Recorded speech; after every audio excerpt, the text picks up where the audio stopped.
I'm Raymond. You're watching RPadTV. Thanks for hanging out with Paul, Mac, and me as we're about to embark on a nerdy discussion about the Spider-Man Brand New Day trailer. Last week, that trailer dropped, and according to Sony, it is the most watched trailer ever, if their numbers are to be believed. That wouldn't surprise me. 2 of those views are mine. I have at least 25. Yeah, like when nerd trailers come out, I watch. I'm 2 or 3 deep at this point. But yeah, there are a lot of things in that trailer. There's also some possible trickery going on, just like the last Spider-Man movie when they showed images where there were clearly missing characters that were covered up that were later revealed to be the other Spider-Man. So I think there are shenanigans in this trailer as well. But for the purposes of this conversation, it's giving us some fun nerdcraftery things. There's some nerd theory crafting to be done. A lot of people online are speculating about certain things, characters, and possible events in this trailer. And we're going to join in the fun too. So it revolves around, of course, Spider-Man. It's his movie. We know that Mark Ruffalo is returning as at least Bruce Banner, possibly his alter ego. He is shown teaching at Empire State University, which is the comic book stand-in for NYU, New York University, where Peter Parker is going to school. And last, but definitely not least, Sadie Sink is in Brand New Day. Her character has not been confirmed, but people are speculating that she will be the first X-Men character in the MCU as Jean Grey. We know that she has signed a multi-year deal with Marvel, so people are speculating like lesser known characters. That doesn't make sense for an actor this popular for a multi-film deal. So her being Jean probably makes the most sense. I love Mark Ruffalo's resting bitch face. I always think of him as who's that guy, Hamas Dickbiter from Gen V. Hamish Linklater is his actual name, but I like calling him Hamas Dickbiter. Yeah, that's funny your way. Yes. So let's kick things off with our nerd crafting theory about how Bruce Banner's wristband might be the most important accessory in the MCU. So maybe start with me here. Have we even seen that wristband before? We have seen that wristband before, and a few times actually. The first was in the post-credits scene of Shang-Chi. It's kind of hard to tell here because he's in hologram mode. He's on the hologram phone, but that's on his left wrist there. And he's also wearing it in She-Hulk, that excellent, very underrated series. But it's never explained why he's wearing it, what it is. It's explained, more in She-Hulk, because they also use that to contain the Abomination when he is locked up in his little cell there. So, yeah, I wanted you guys specifically for this conversation because Paul and I are both comic book nerds, but we like very different comics. Like I love the secondary and tertiary characters a lot more than he does. Actually, you don't really like them at all, do you? I only like manga that shows romance between 2 very pretty guys. So, but you love your Batman, Spider-Man books and all that. Where I enjoy those too, but I love my Blue Beetle and Booster Gold comics as well. And Matt, that's more true for me with DC than it is with Marvel. With Marvel, I'm pretty much down with almost everybody. That's very fair. Now, Mac is an aspiring comic book nerd that very much likes the I'm a late bloomer. Yes, you're becoming nerdy. You're supposed to grow out of being a nerd. No way, man. You grow into comics. Well, I'm totally down with that. But Mac is definitely a fan of the Marvel movies and TV shows. So I wanted to get your perspective on that as well. Yeah, because again, I always find these conversations the most interesting because you guys always have layers and layers of deep contextual knowledge about things that are oblivious to me, and then I always have these oh yeah moments. So when we're doing these, so more fun. So we know that the inhibitor collar works to contain gamma-irradiated people like Abomination and Hulk, but we've seen in other Marvel properties that they can be used to contain mutants, like in X-Men, the animated series. It seems like they're locked up every 3 episodes and get these inhibitor neck bands. And they showed a lot of the stuff in Deadpool too, right? Yes, With the inhibitor yes. collars. When they were in jail there too, like Wade had his on. Who's the guy with the prison knife? Russell. Russell. Yeah, he was good. They also Fire Fist. I can't say it out loud.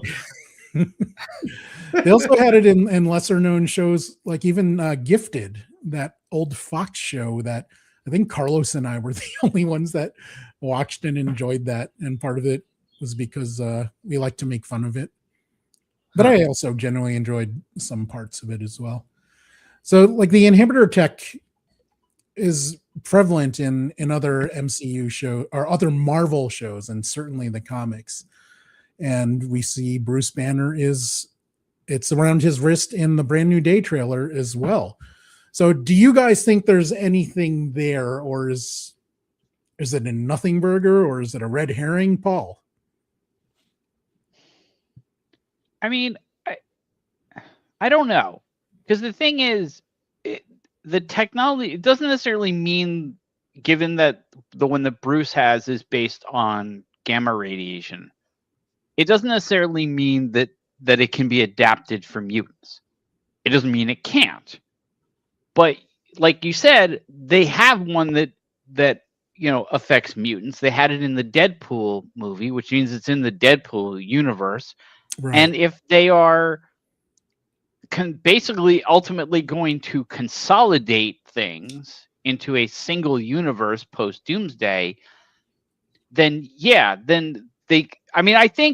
do think that there will be some kind of mutant inhibitor somewhere down the line. I just don't know that it will be based on Bruce, the one that Bruce Banner has, or whether it will be the one that they had in the Deadpool X-Men universe, or if it will be just a totally different one.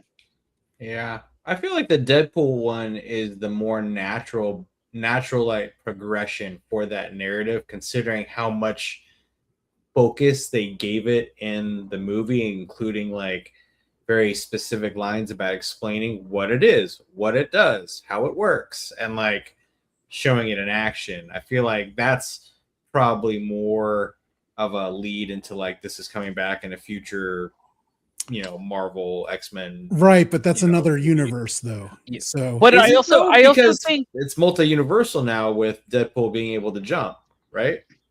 We don't know yet. I don't think we will know. My hope is Deadpool brings it specifically into the Spider-Man movie and just leaves it behind, and that's how it gets there on accident. I think a lot of it will also depend on how they choose to use it in the story, because the one in Deadpool, like, it was around the neck, and they made a point of saying, like, if you tamper with it, it explodes and all that stuff. Right. Whereas the one that unless Bruce you have an has, pen. Yeah, unless you have an ass pen. But the one that Bruce has seems to be more voluntary. Of course, but I mean that doesn't mean we'll get into why that may change in a bit. But the technology is there is an inhibitor technology in the MCU proper, so that much we can agree on. Whether it's weaponized, whether it works on mutants, that is still developing. But that could be something that they use, because if you remember the third X-Men movie, they basically were like, well, we have like a shot you can take and it makes you non-mutant. And so they could incorporate that idea of like, hey, if you wear this wristband, your mutant powers will be suppressed. So if you look like Beast.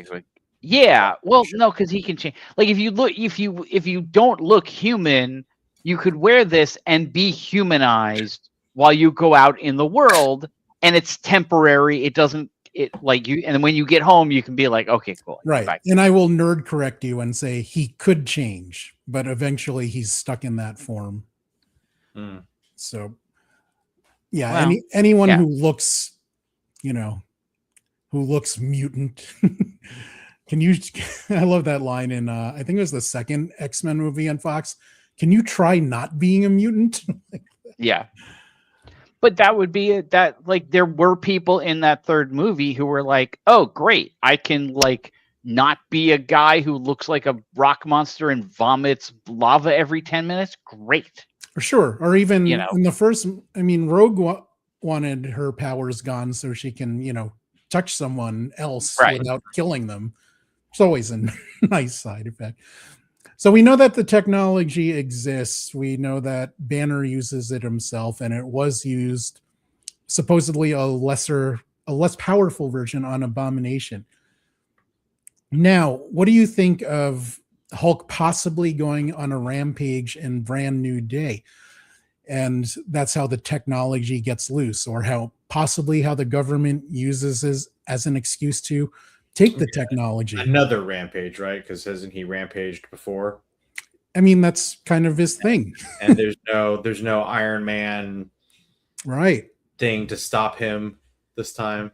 Right. And, Spider-Man is not winning that fight. I mean, if you had to put money on it, do you think that the Hulk will go on a rampage in Brand New Day, Mac? Only because I'm a sucker for a good rampage. So I'm going to say yes with just fingers crossed and hopes. Fair. And you, Paul? I do not, because I think there's a sense of I don't been know. there, done that already though. There's a sense of they've been there, done that, but I also think that they are kind of keeping that in the back pocket for something they can do with him. I also feel like if they were gonna do it, they might show it, like not show it in the trailer, but show him being green in the trailer. Not in the first one. I wouldn't do that in the first one. I don't know. I don't know. I kind of don't think so. Like, I feel like I don't even think he's going to Hulk out in this movie. Like, I think he's literally just there to be a college professor. Yeah. And to, like, I feel like maybe that's something that'll happen in Doomsday. And like, I also like, why is, maybe the timeline is different in my head, but like, why is Bruce Banner with a wristband teaching in a college versus cool, calm, collected Hulk who's going out and having breakfast at restaurants in Hulk form and signing autographs and is able to maintain this cool?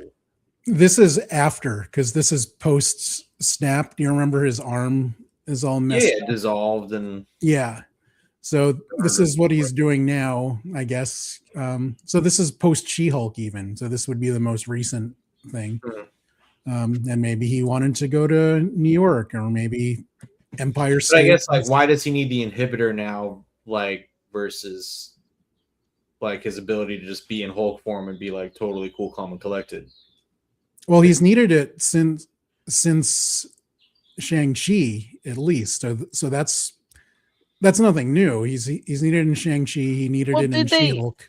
Did they ever actually say, like, I don't remember them actually saying, like, and I'm sort of thinking now that maybe he needs the inhibitor to take human form as opposed to green form, and that being in human form, nobody knows who he is, so he can go and do things like teach at a college, in a town where he once destroyed Harlem.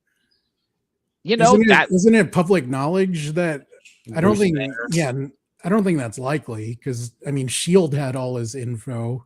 Well, but that, I don't know. Do people know that Bruce in that world? Do people know that Bruce Banner is the Hulk? I think they do. I don't think it was a big secret. But still, like Bruce Banner looking the way he does can walk around much. It's also like easier. He's much smaller. It means he can get in the subway easier. You can get in a taxi easier. Get in an apartment easy. You know what I mean? Like it just made me easier for him to deal with life that way. I don't even remember Hulk being in 10 Rings, so now I'm like, I need to go back and rewatch Shang-Chi. Hulk is not.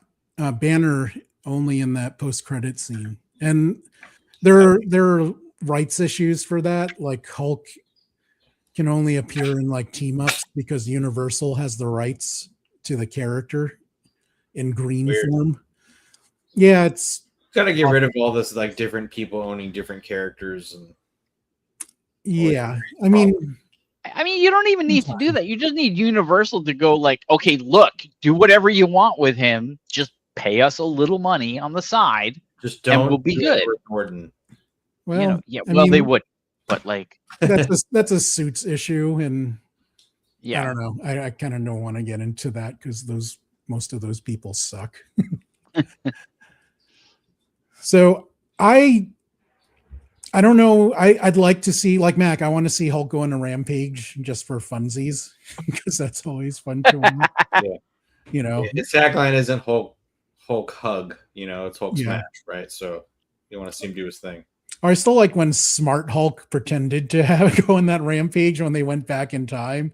And yeah, that was funny. When he banged on the taxi, that scene cracked me up. That scene, and I also love the one from the Thor movie where he's fighting Thor. Oh yeah. But we know that Banner will definitely be there. Maybe he's at Empire State University because they have like kick-ass gamma radiation facilities. And he's there. He talks to Peter about his genes mutating. So the M word, they're using it more and more. I think it was the first time they used the M word in Ms. Marvel at the end of that series. Yes. Okay. Yeah, I think that was. So why do you? So just out of curiosity, and why do you think they would use the Spider-Man movie as the bridge for this versus like what's already been set up and established with like the Deadpool stuff? Is that because this is more like the main? Yeah, and nothing has been established in the MCU about mutants really. So we have, aside from that Kamala Khan mention, that I think this could be the doorway. Doomsday has already seems like it's doing a lot, so maybe that's too much to introduce too many mutants as well. Oh yeah, doing a lot just in general. Yeah, and we know that there will be mutants in Secret Wars at least. Hopefully they'll be popping up in Doomsday as well. We also have Namor. Namor is a mutant. Forgot about him. So introduced in the Black Panther movie. Mm-hmm. And he's definitely coming around for Doomsday as well. Yeah, he's been in the trailer, I think, too, right? They show him? I thought they showed Namor at some point in a Doomsday promo. He was in the last little pseudo teaser because there was an interaction between him and Ben and Duke. And yes. So whether Hulk goes on a rampage or not, we know that his technology is there and it is stealable, possibly by damage control. And this is where things get more interesting and sinister. Because damage control, when it was introduced in the first Spider-Man movie, they're basically a cleanup crew that got paid to clean up superhero fights, which is what they were in the comics as well.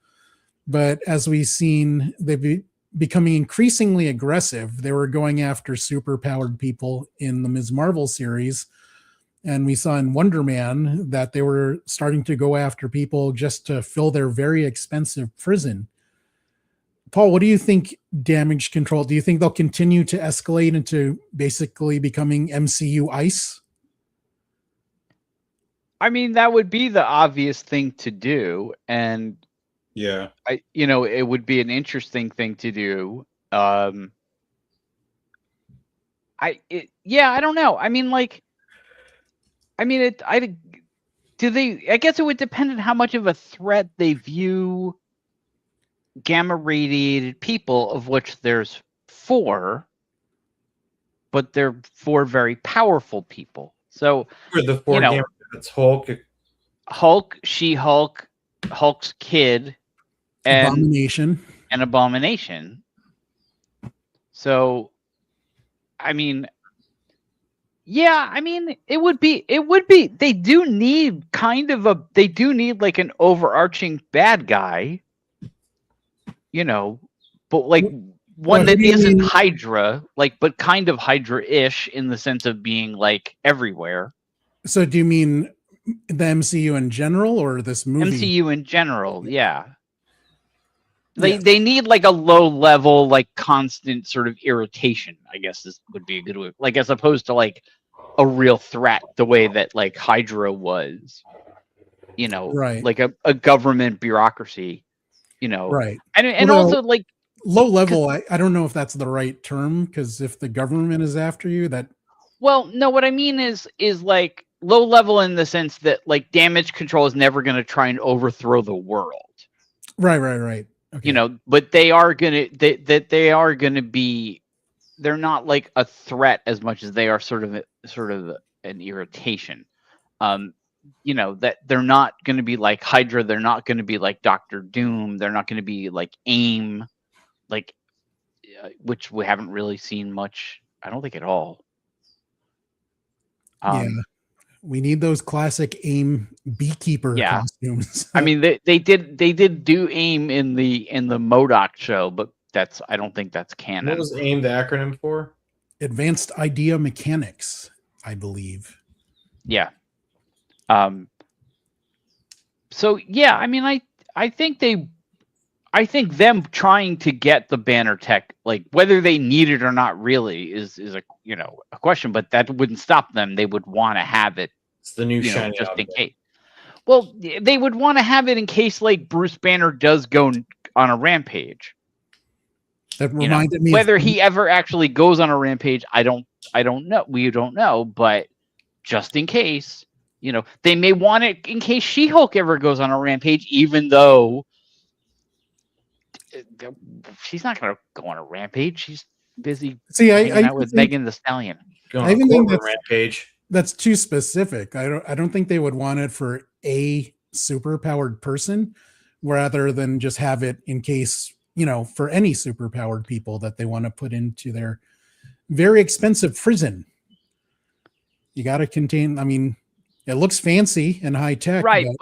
But the inhibitor as it stands now wouldn't inhibit. I'm trying to think of somebody. Either of the Captain Americas. It wouldn't inhibit Ms. Marvel or Captain Marvel or Doctor Strange. Well, we don't know that for sure. We know that it works on Hulk and Abomination. How hard or not it would be to adapt for another character, that's well, Sam Wilson doesn't have superpowers, so it can't do anything to him. Mutant ability suppress. Yeah, what I mean. I mean, you can make the argument that it might affect Steve Rogers because gamma radiation was part of what gave him his. Right, but I think you're very caught up in this only working on gamma, where why can't it be adapted for other powers? Because some of the people don't have powers. I mean, Doctor Strange doesn't have powers. He knows magic. So an inhibitor wouldn't work on him.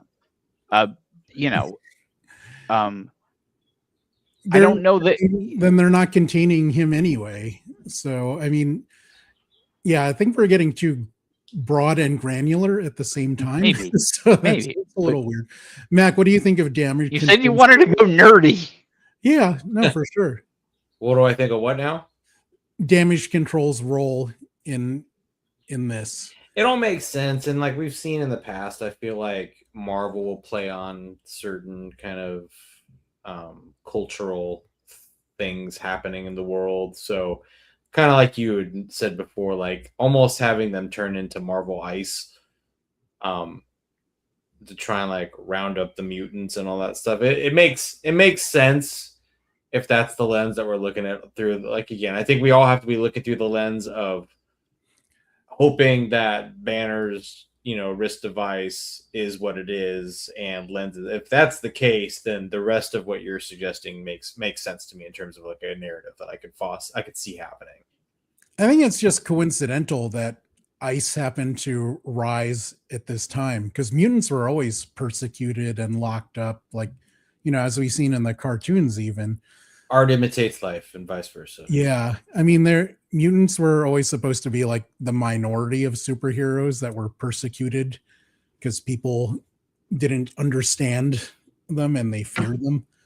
Right. So What do you think the chances are of a Deadpool cameo in the new Spider-Man movie? Very slim. I would give it like a non-zero chance, and that's it. Definitely more for Doomsday. I think that's more likely than the Spider-Man movie.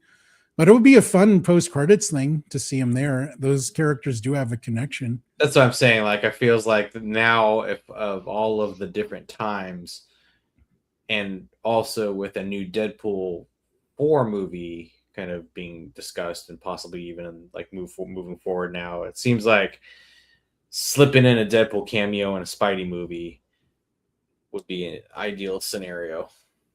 Yes.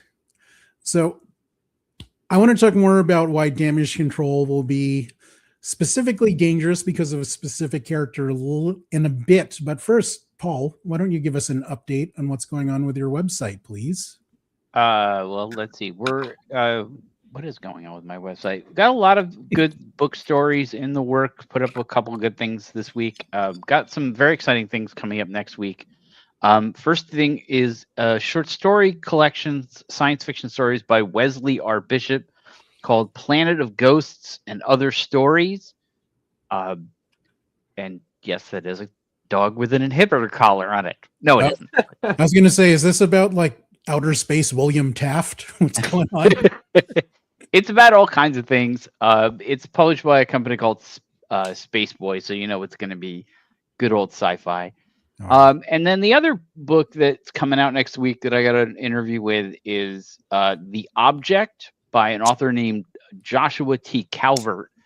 And it is it's a story, it's a first contact story, alien science fiction, with the wrinkle that these aliens are apparently so different from us that communication is almost impossible, which has got people comparing it to that movie The Arrival, which the Amy Adams movie where like which the author said that he's actually like a huge fan of, so which makes me think that this is not going to be like him ripping off The Arrival, but him doing something different, but with a sort of a similar sort of starting point. Right. Yeah. So I wanted to let's look at this book cover again. I do love the dog, but it almost reminds me of Cosmo from the Guardians of the Galaxy. Totally does. This is Cosmo's boyfriend that he's just trying to get back to his good girl. So we have Cosmo lady in the back. Yeah, I was like Cosmo, Black Widow, William Taft, and the guy is a 4, so let's call him Mr. Fantastic.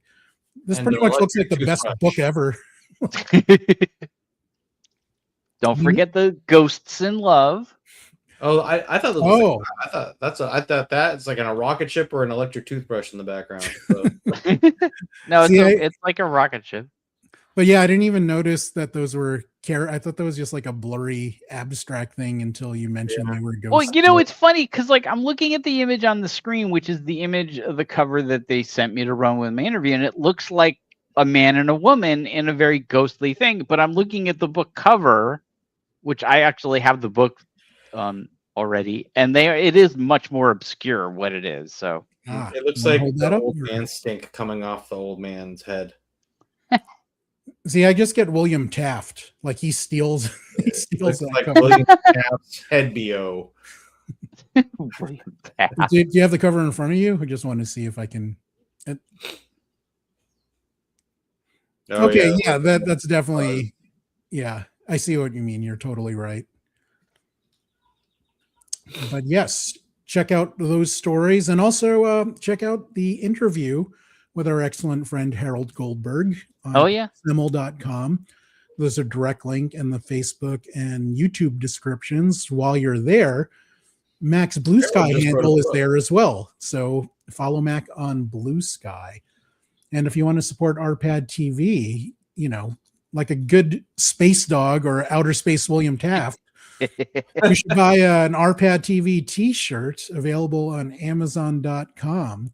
It's the best way to support what we're doing, and you get something nice for yourself, like this certified guapo shirt, or you can say you have friends everywhere with RPadTV. Or if you're thirsty, you could drink from an RPadTV tumbler like Paul is doing right now. Almost as if scripted.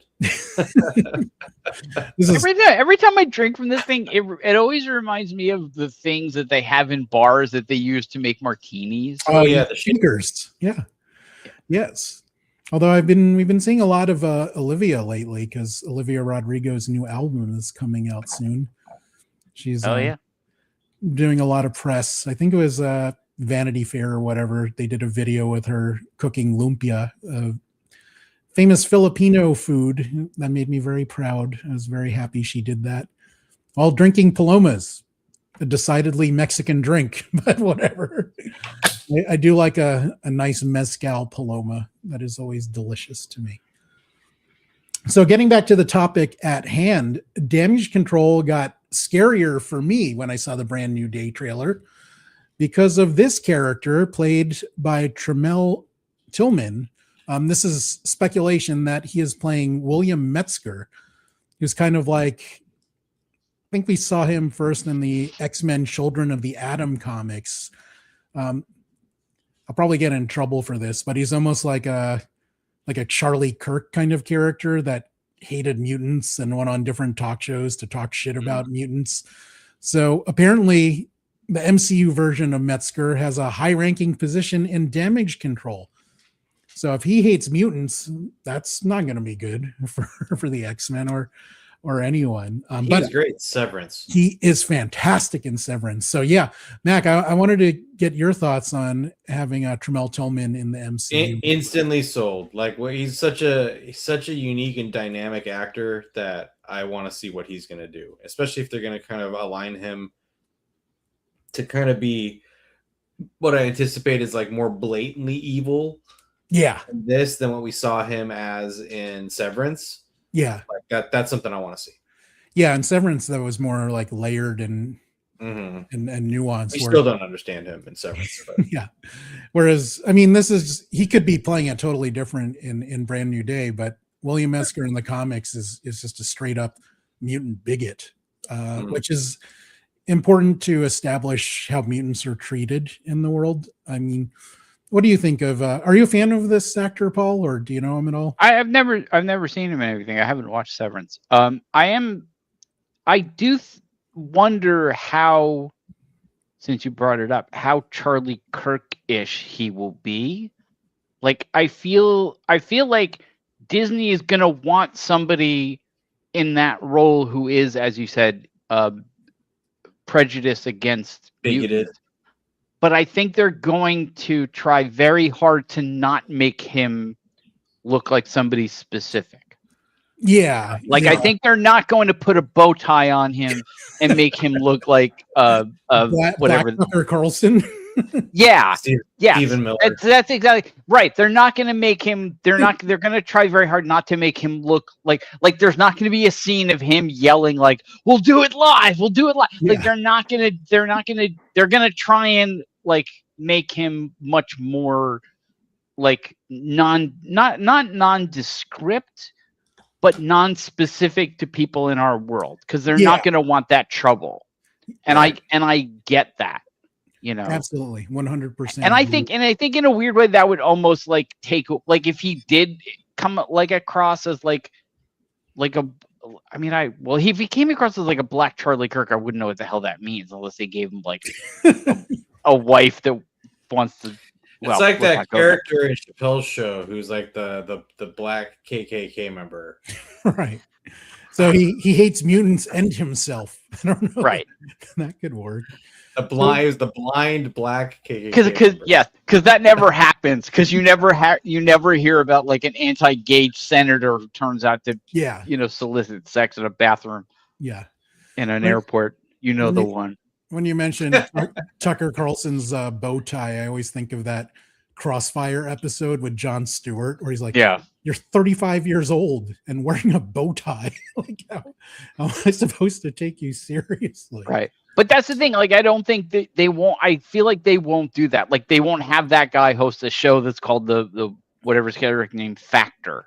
Right. You know right. what I mean? Like they're not going to have him be on like Wolf News or something. You know what I mean? Like they're not gonna go that parody with it. Right. I Yeah. wouldn't think. It's Disney. No, that's more. You don't want that kind of trouble to make it too close to us. And I almost think that would lessen the impact of the character anyway. Yeah. Like if we're just like watching him thinking like, oh, he's like a parody of Bill O'Reilly, then you're like, I don't know. Like I feel it would work better if he was his own kind of asshole. It's too obvious to just take a shot at any of them. Although maybe enough time has elapsed that I almost kind of want to see if they have him have his own show. I almost want to see him have like a modernized like Morton Downey Jr. kind of show. I was just thinking that's where you were going. I was like, yeah, you could do like a Morton Downey Jr. or like there was that other guy who was out here who did like a show like that, who was racist. And he had like a bowl. There was like, I forget his name, but he was like an old man, and he looked like the dude from like the Phantasm movies. And he had like white hair and like a bowl cut. It was really Gary weird. Busey? No, he was not. No, he was like I wish I could remember the guy's name. He was gone like he died like 20 years ago, but like he was like the Morton Downey Jr. of the West Coast, basically. But yeah, I think you could do that because most people wouldn't understand that. Like you could have him do a show where he gets, hit in the face with like a chair and it breaks his nose, but like anything like close to like if he was like Rush Limbaugh, like, if he was like, my friends, the Galactic Empire. You're pretty good at that, Paul. That's kind of scary. And for the record, Mac, Gary Busey's not racist. He's insane. So I was just going by physical description. Yeah.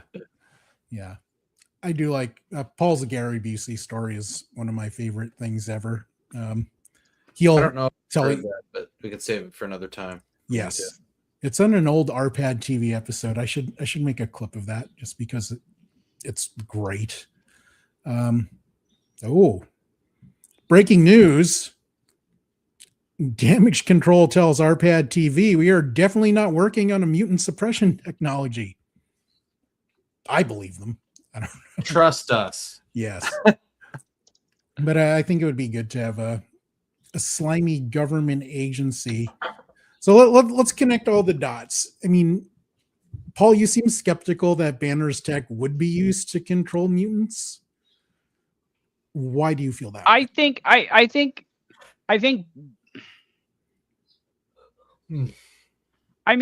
that the tech, I think if they're going to do some kind of suppression technology on mutants, it will not take the form of Banner's tech. It will take much more of a form of what we saw in Deadpool. Whether it is actually that specific tech that they use, I don't know. They could modify Banner's tech into a collar.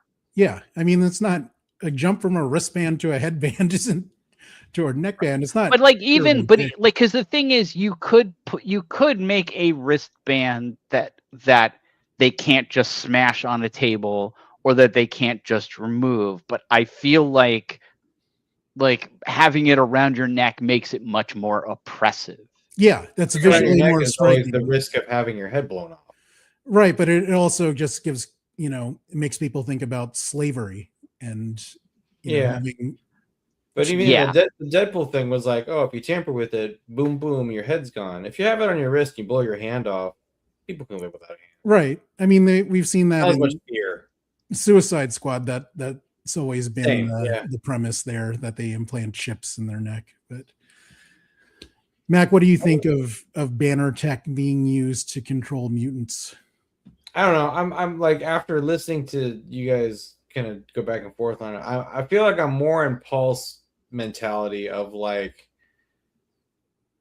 not all mutants are gamma, so it wouldn't work on everybody, and also from the other discussion earlier about like the Deadpool kind of style and technology version of that already kind of being introduced, and again, what I said kind of so prominently in the last movie that like Right, but it again, feels different universe. So. yeah, but they've also given him the ability to jump. So like I feel like there's ways for it to like end up there somehow, one way or another,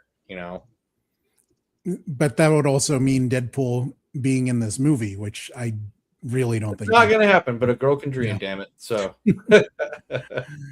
Now, with all this said, I mean, we know Sadie Sink is in the movie, and the speculation is that she will be Jean Grey. Some others think that she'll be Typhoid Mary, which makes more sense because she is a so-called street level villain, and people like Spider-Man and Daredevil are street level crime fighters. Mac so is they can the show up as a bag. well. I mean, who do you think she'll be, Mac, and who do you want her to be? I don't see her as Jean Grey. Just Okay. even as like I just don't see her delivering that character. But I do see Sadie Sink being able to pull off more of a street level bad. Like, so Why do you not see her as Jean Grey? That's interesting.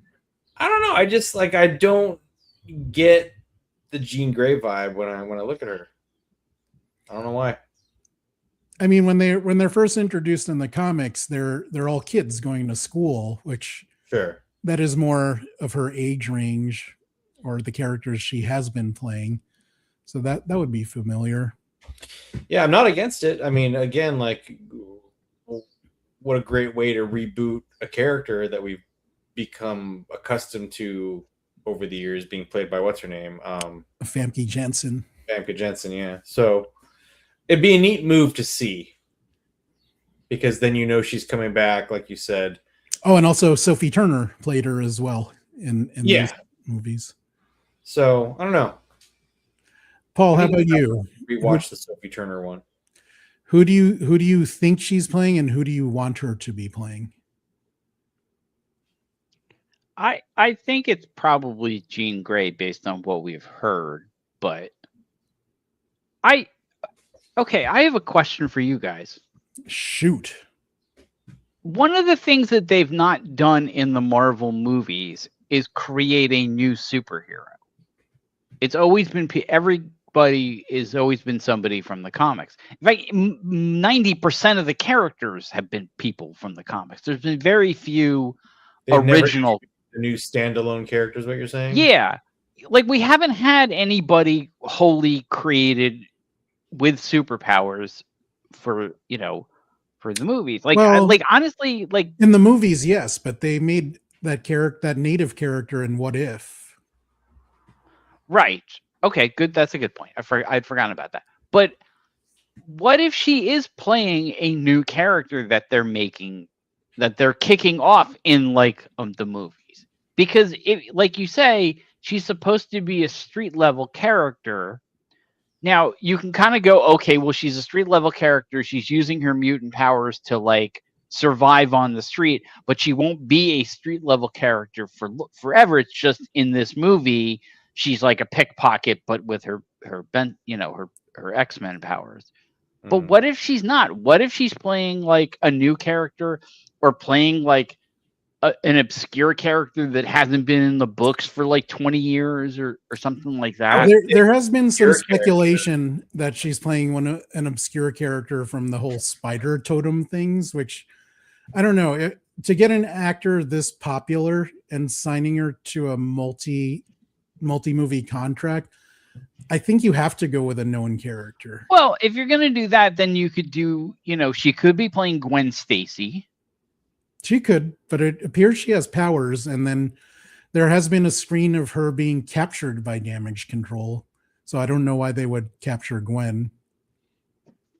Well, she's hanging out with Superman. I mean, Spider-Man. So, she's hanging out with Superman. That'd be a big deal. Yeah. Yes. The only thing I do think that Marvel will never do, because people would just be outraged, would be if they did a gender or race swap from like somebody black into a woman, like somebody who's not black. Like, I don't think she's playing Storm. Let's put it that way. Yes. You know what I mean? I don't Like, think so. I think if they said, "Oh, she's the new Storm," What a hard pause people at would that meeting. I would love to be in that fucking. meeting, that boardroom I know. meeting. People would flip the fuck out, and like that would cause a lot of The internet would just turn itself off. I mean, the speculation that she's playing Jean is added in the trailer because there's that old woman controlling the tank that, you know, it appears she's under some kind of mind control. Right. Yeah, she like Jam. flips her head up, and the other person is now suddenly under mind control. Yes. Yeah. So, I mean, that's a very Jean Grey thing to do. Yeah, I don't know. I mean, I think now the more I talk it out, like the more I'm wondering if the street level thing isn't something of a feint, that like she's going to be street level in this movie, but ultimately when the X-Men get their movie, she won't be. That right now she is like street level in the sense that she's like a criminal and, you know, like a little hustler kid trying to get by. Like, you know, her parents threw her out because she was, you know, she had these mutant powers, and so she's like a pickpocket and a, you know, a little she's street like a hustler. Wong level character, like somebody who will be like low level character to begin with, but become more prominently important over a couple more movies. I definitely think she's known, though. I mean, creating original characters more times. I would hedge my bet there too. There are rare cases where it works, like with Harley Quinn is probably the best example. She was made in Batman the Animated Series. Some people like Static from the Static Shock cartoons. I was never big on Static. Wait, Harley Quinn was only introduced in the animated show? Yes. Yeah, that is a Paul Dini creation. Yeah. Yep. I did not know that. Yeah, and I mean, in Marvel we have Darcy. I'm down with more Darcy. I mean, but that's the biggest like non-comic book character that they've ever had. Huh. You might be right. I mean, but to be fair, like Kat Dennings could play anyone and I'd want to watch. You know? Yeah. So yeah. I will also say this. I don't think that Sadie Sink is playing Black Cat. Yeah. Because I mean, you have to save that for Anya Taylor-Joy whenever that happens. I don't know. Someone like that. Who would you cast as Black Cat? That's an interesting one. The Euphoria lady. Oh, Sydney that nobody likes now. Yeah. Sydney Sweeney. Yeah. Yeah. I mean, physically that makes sense for I Black cast Cat. Paul.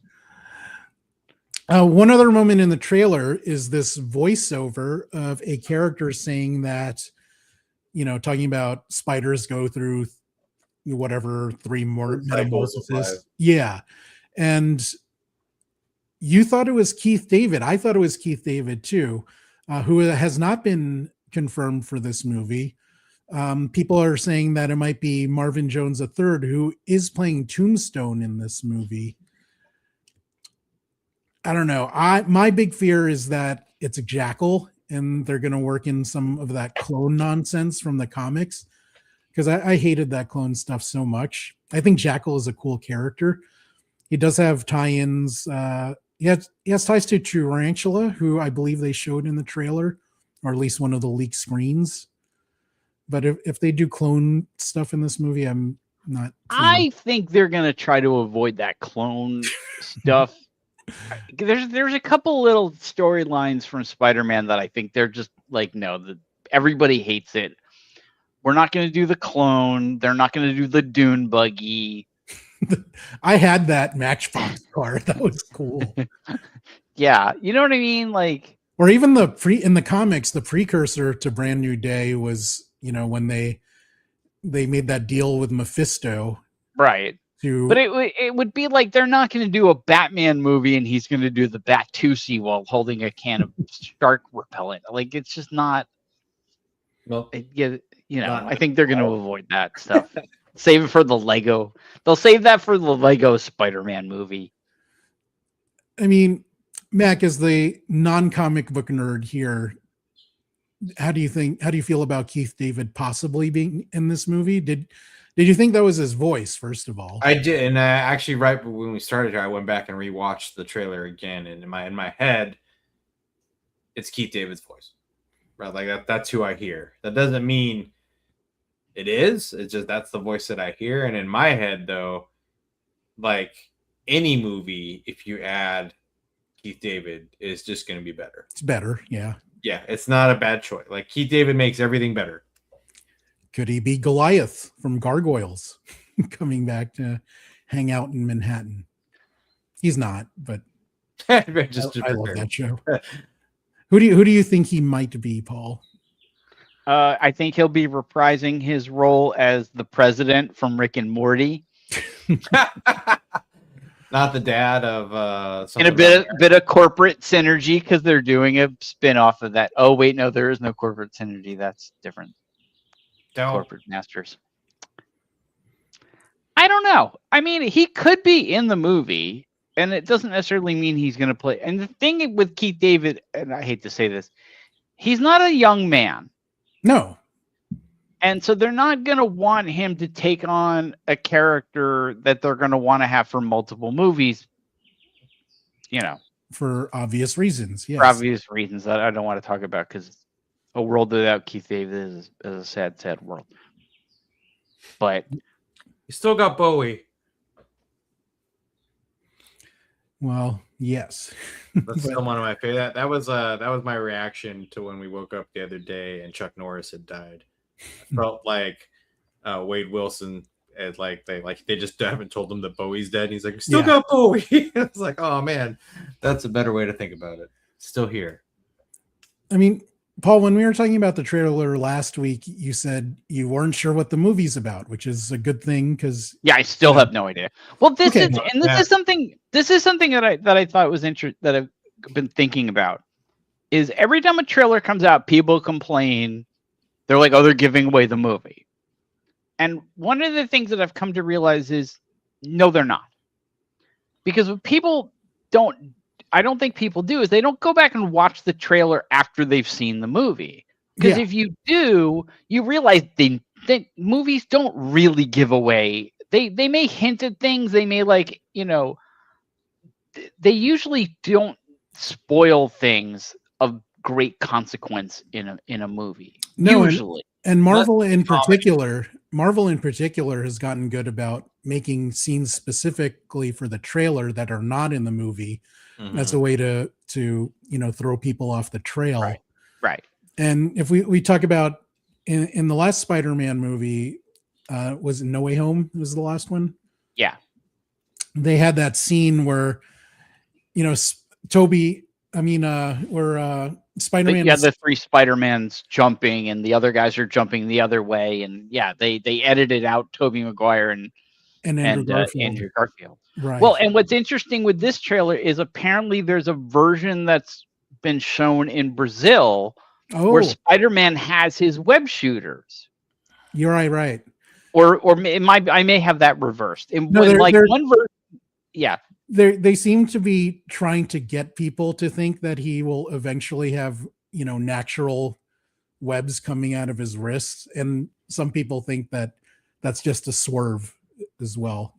Right. I want it to be a swerve, but there is that one scene where Spider-Man is at the very top of the screen about to fight a bunch of hand ninjas on the right side of the screen, and there's all this empty space. Yep, I've seen that one. So people are speculating maybe Daredevil's there, or maybe the Hulk is there. Who think else is fighting that battle with him? Yeah, because otherwise that's just a shitty shot. So that's definitely not a completed shot. Mac, who do you think will be there, and who do you want to be there? Okay, well, who I want to be there would be Deadpool, but we've discussed this. That'd be awesome. So, but just playing off what we know, it feels like they've already shown Frank Punisher, so it would be stupid to have it be him and then not have him be in that shot, since they're kind of touting them kind of together. I feel like Hulk is probably a good bet for being again on a rooftop, doing that, and I think Daredevil would be another good one too. I think those are probably the two most logical choices. Yeah, for me, Punisher doesn't make sense just because it seems like an aerial shot, and unless but he's already in. They already show him in the trailer, so if they were gonna put him in that shot, they would have shown him there too, you know? Yeah. And then it would really not make sense because, like, when could the Punisher fly? Yeah. Jessica Jones, that's another possibility. She can fly in the comics, and in the show, I believe she can just jump really far. So, Like the Hulk. yeah. How about you, Paul? Who do you think will be in that scene? Well, I would have said Chapel Rome, but I think they're going to now edit her out and put in Sabrina Carpenter. You can't put her in there because she won't wear a top. Yeah. I mean, it could be whoever Sadie Sink is playing. I think it's much more likely going to be the Hulk in full Hulk form. Like, it's not going to be Bruce Banner, basically. It's just Banner. Spider-Man through Bruce Banner. But I'm also thinking that scene. I mean, Daredevil would make the most sense because it's the hand. Yeah. But it also just could be, again, another fake out, because that scene mirrors the one in the last Spider-Man movie where, you know, so I mean, the hand are in the movie, but that actual scene could be just Marvel going like, okay, let's do this and leave space and like make everybody think that like Daredevil's in the movie, but then he's not.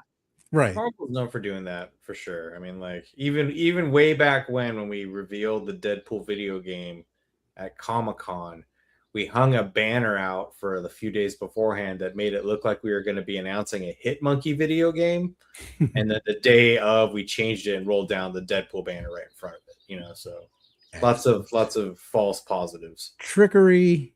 I didn't think of it being Jean, but that would make sense if they don't want to show her in, you know, a green costume or green clothing that resembles the costume, because that would just be giving it away. In my head, I was thinking that scene isn't actual reality. I don't understand why the hand would be there or how that even connects. It could, but it just didn't make sense to me. And it almost seemed like that would be something that Jean made up with her mind, and that's where Spider-Man thinks he is. It could. I mean, you know, I would also love it if they somehow worked Ms. Marvel into this. Any Kamala Khan is cool with me. Yeah, I mean, I don't think they will, but maybe it's Iron Man. No, I'm just kidding. Maybe they're finding a way to bring him back. Just putting that scene. Does Pepper still have her armor, or it could be Riri? Oh, yes, maybe it's Gwyneth Paltrow. Forgot about Riri. Could be. Yeah. I mean, there's any number of people it could be, especially if, as you say, it's not a real thing, but just something that Sadie Sink is, you know, as Jean Grey is making Spider-Man thing. Although they did a bunch of that with Mysterio. So again, do you want to repeat yourself? Yeah. Like old tropes. Although that could mess with them more. It's like, no, not this illusion shit again. Right. But yeah. That's going to be a wrap for our theory crafting. Guys, would love to hear what you think. Do you think Banner's tech will be used to control mutants in the MCU? Please share your own theories in the comments section. We're going to be doing a live March Madness episode next week where we're going to be giving our impressions of Monarch Season 2, Invincible Season 4, and the first episode of Daredevil, Born Again Season 2, which is actually out right now. Really? Yeah. So I know what happens later on tonight now. Yeah. Jerking it. No. That's not fair. You have a wife. That's me and Paul. That's our future. That's what bacon's for back there. So guys, please like and subscribe. Go to paulsemel.com. Follow Paul and Mag on Blue Sky. Thank you for watching RPadTV. Hey, Paul made the hearts. He's like a Saga boy. He can make hearts out of thin air. Very impressed. Bye, you guys. Thanks for watching.